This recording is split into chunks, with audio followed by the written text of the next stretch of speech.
Chase Stokes, the charismatic lead of the hit Netflix series Outerbanks, has never been one to shy away from expressing his admiration for fellow actors who have paved bold paths in Hollywood.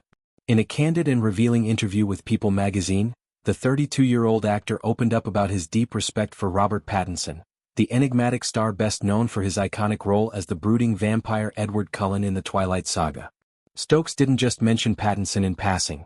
He went so far as to declare him a profound inspiration, a guiding light for his own evolving career trajectory. This isn't mere fanboy enthusiasm.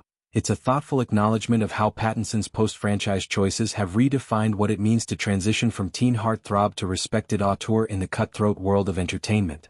To understand the weight of Stokes' words, one must first appreciate the parallels between their journeys. Both actors burst onto the scene with roles that catapulted them to global fame through young adult adaptations. Pattinson with Twilight and its sprawling vampire lore, and Stokes with Outer Banks, the sun-soaked adventure series that blends treasure-hunting thrills with coming-of-age drama. Outer Banks, now in its 4th season and renewed for a 5th, has turned Stokes' character, John B. Routledge, into a symbol of reckless charm and unyielding loyalty among a new generation of binge-watchers. Yet, as the show hurtles toward its finale, Stokes finds himself at a crossroads, much like Pattinson was after wrapping up Twilight in 2012. At that time, Pattinson could have coasted on easy sequels or typecast himself in romantic leads, but instead he veered sharply into indie territory, collaborating with visionary directors like David Cronenberg on films such as Cosmopolis and Maps to the Stars. These weren't safe bets. They were artistic gambles that showcased Pattinson's range, from intellectual intensity to raw vulnerability, earning him critical acclaim and a spot on the A-list for prestige projects like The Batman. Stokes, reflecting on this very pivot, articulated his blueprint for longevity in Hollywood with a clarity that belies his youthful exuberance. "I always reference Robert Pattinson after he finished Twilight and the Harry Potter franchise, and how he took creative risks, but really challenged himself as an artist," he shared during the interview. It's worth noting here that Pattinson's involvement in Harry Potter was more tangential. He played Cedric Diggory in Harry Potter and the Goblet of Fire, but the point stands. Emerging from the shadow of massive franchises requires deliberate reinvention. Stokes sees in Pattinson a model of resilience, someone who didn't just survive the post-fame slump but thrived by prioritizing substance over stardom. This admiration isn't superficial. It's rooted in Stokes' own aspirations to shed the floppy-haired beach boy image that's defined him since Outer Banks premiered in 2020. At 33, as he approaches the back half of his 30s, Stokes is acutely aware of the ticking clock in an industry that often discards its young stars once the novelty fades. Delving deeper into his mindset, Stokes emphasized a desire for growth that echoes Pattinson's ethos. "That's the blueprint for me," he continued. "I want to show people that the floppy-haired beach boy from the Netflix young adult show is now 33 years old. And at the end of the day, all I want to do is challenge myself." This self-reflection reveals a maturity that's been simmering beneath Stokes' easygoing persona. Outer Banks has been a launchpad, grossing millions in viewership and spawning a fervent fanbase that ships his on-screen romance with Madeline Klein Sarah Cameron as fiercely as Twilight fans once obsessed over Edward and Bella.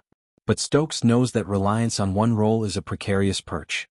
He's already dipped his toes into diverse waters, appearing in films like Uglies, an adaptation of Scott Westerfeld's dystopian novel, and the romantic drama One of Us is Lying, where he flexed dramatic muscles far removed from treasure maps and Pogue life.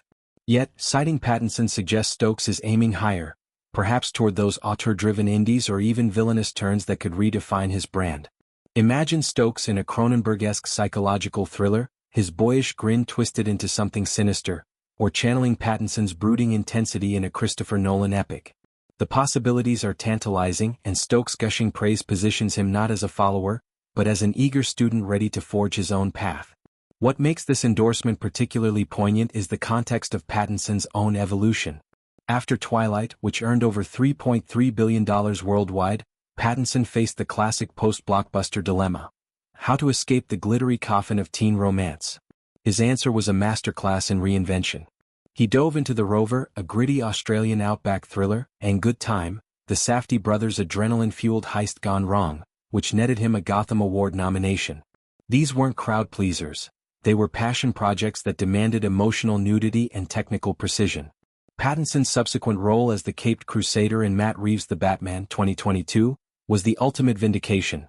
a dark, detective noir reboot that grossed $770 million and earned Oscar buzz for its lead. Stokes, watching from afar, isn't just admiring the end result, he's internalizing the process. The creative risks Stokes mentions are the very risks that could propel him from Netflix darling to festival circuit staple.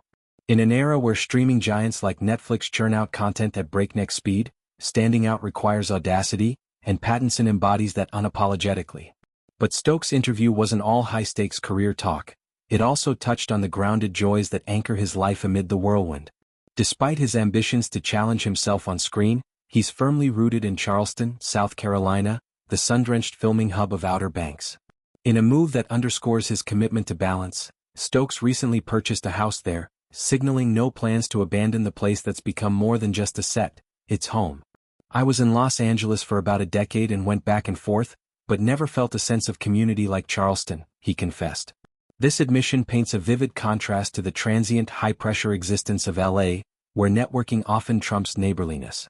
Charleston, with its historic charm, cobblestone streets and low-country cuisine, has woven itself into the fabric of Stokes' daily rhythm.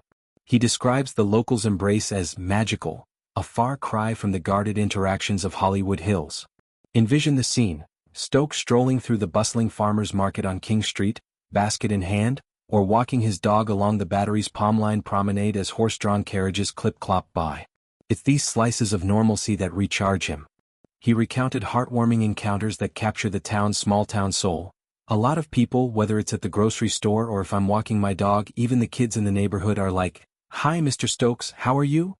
The formality of Mr. Stokes from wide-eyed children elicits a chuckle from the actor, who responds with bemused delight. I'm like, what in the small-town USA is going on?